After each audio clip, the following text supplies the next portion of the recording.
En el año 2021, recién inaugurado el gobierno, comenzamos a ver, y nosotros, vueltos locos de alegría, comenzamos a ver que se iniciaba un proceso de judicialización de la violación a las normas de compra y contratación en la República Dominicana con el tema de la corrupción.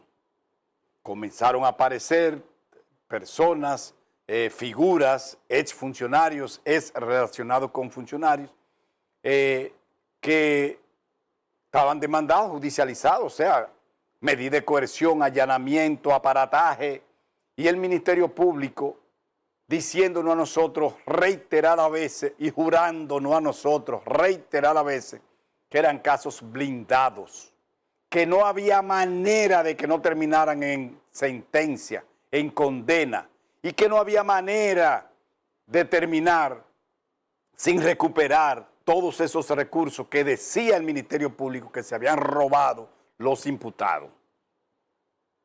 Eso se nos dijo a nosotros hasta la saciedad y nosotros aplaudimos, celebramos y hasta patronal le hicimos, diciendo que por fin estaban siendo judicializados, estaban siendo sometidos a la justicia los funcionarios o exfuncionarios, por desgracia, por mala suerte, solamente de un gobierno. Solamente de un gobierno, de un presidente. Pero algo es algo. Y nosotros creíamos que eso es. Señores, debo decirle que 22, 23, 24 y 25 todavía, como dice ahí, estamos sin una sola sentencia. Sin una sola gente presa. Medida de coerción de 18 meses, de 21 meses, y están presos, y preso. Inclusive se nombró una comisión de abogados que la nombró el presidente de la República para trabajar en la recuperación de los bienes robados o los bienes adquiridos producto de los actos de corrupción. Una cosa, un aparataje por encima de la persecución a la droga. Por encima de la persecución a la droga, todo eso. Y las siguientes imágenes, sin embargo, también comenzaron a aparecer instituciones del mismo grupo, del mismo sector, pidiéndole, la mueve, pidiéndole al gobierno, a la justicia, que actuara, que comenzara a trabajar, que agilizara los procesos. Pues les reitero que no hay nadie preso. La mayoría de los imputados en el 2021, 22 y 23, la mayoría de ellos negociaron con el Ministerio Público. O sea, después que el Ministerio Público nos había dicho a nosotros que no había manera de salirse con la suya, no había manera de no terminar en sentencia condenatoria, entonces hubo que negociar con los ladrones, con los corruptos, con los imputados. Y fueron los imputados los que dijeron que sí, que fue fulano que se robó los cuartos. Hubo que comprar a los imputados, hubo que negociar con los imputados a cambio de que ellos dijeran que fue uno de los 10, de los 20, de los 10 o los 20 imputados, todos se negoció, 5 o 6 negociaron para que dijeran que fueron 15 o 16 del grupo.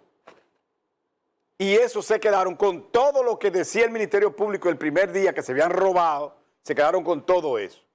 Ese es un caso de un honorable ciudadano que tuvo que ver, según el Ministerio Público, en el tema Calamar, que envuelve 41 mil millones de pesos de corrupción. Usted sabe lo que hacían la gente de Calamar, y según el Ministerio Público, ese ciudadano era el que lideró ese proceso con el Ministerio de Hacienda. Decían el Ministerio Público que esos eran los imputados y que esos eran los responsables.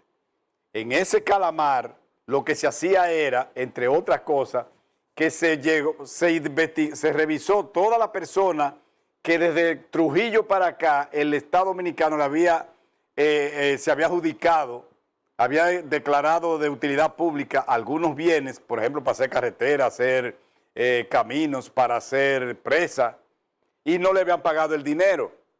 esta gente de Calamar, según el Ministerio Público, se inventaron pagarle al precio de ahora de la tierra que se adjudicó el Estado en el 60. Y se la compraron a este precio, se la pagaron al precio de ahora. Pero usted sabe cómo se la pagaron. Usted sabe cómo se la pagaban. De 100 millones de pesos, le daban 40 a los dueños, a los herederos, y 60 millones de pesos se lo cogían los honorables ciudadanos que vinieron a salvar los dioses en el Ministerio de Hacienda, los dioses que aparecieron y fueron donde esa gente que no le habían pagado ese dinero desde el 60, desde el 50, y ellos fueron a socorrerlo. Qué obra de carácter social. Esos son lo que llaman unos verdaderos cristianos. Y fueron y le dijeron, te vamos a conseguir el pago de la adjudicación o de la que había hecho el gobierno, que no te pagó, no le pagó a tu abuelo, no le pagó a tu papá, y nosotros le vamos a pagar a ustedes. Pero tienen que darnos el 60% para nosotros conseguirle eso. Y entonces, hoy de esa gente no hay uno solo preso, y ya los que tenían medida de coerción, simplemente como ese caso, que qué bueno para él, para como ciudadano honorable, qué bueno que ya no tiene ni prisión domiciliaria, ni cárcel, ni tiene imputación, ni nada. Qué bueno que haya una justicia tan equitativa, tan justa, que le permita a ciudadanos que imputados por el Ministerio Público a esos niveles puedan hoy estar en su casa gozando de tranquilidad al lado de su familia. Eso es RD.